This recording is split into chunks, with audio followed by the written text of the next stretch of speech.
However, there is another explanation for these flying saucers, one that is just as fascinating but has nothing to do with aliens. During the Cold War, Area 51 was the testing ground for America's most secret spy planes. These aircraft were designed to be unlike anything ever seen before.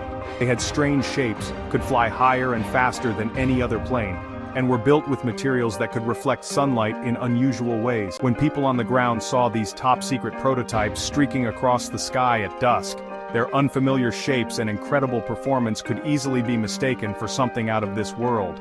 Flying saucers might have been man-made all along. The official story of Area 51, or at least the part the government has now admitted, is all about secret airplanes. The base was created in the mid-1950s for one primary purpose: to develop and test top-secret aircraft for the Central Intelligence Agency. The first major project to be based there was the U-2 spy plane. The U-2 was a revolutionary aircraft designed to fly at extremely high altitudes, over 70,000 feet, far above the reach of Soviet fighter jets and missiles.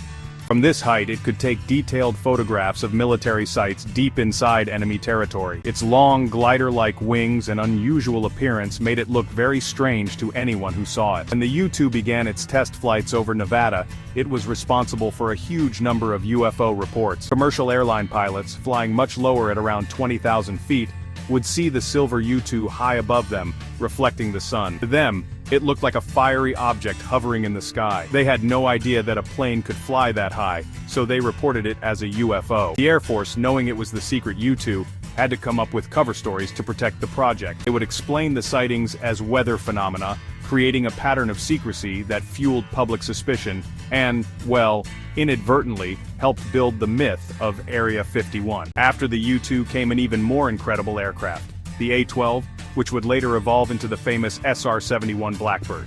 This was a spy plane that looked like it came from the future. It was built from titanium and painted black to help it absorb radar signals. It could fly at more than 3 times the speed of sound, faster than a rifle bullet, and at altitudes above 85,000 feet.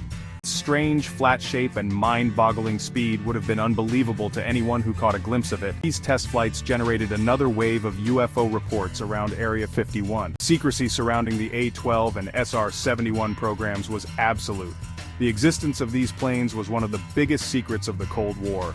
The government could not admit that they were testing such an advanced aircraft, so they continued to let people believe they were seeing UFOs. In a way, the alien stories provided the perfect cover. While people were looking to the stars for an explanation, the real secret was being developed right here on Earth.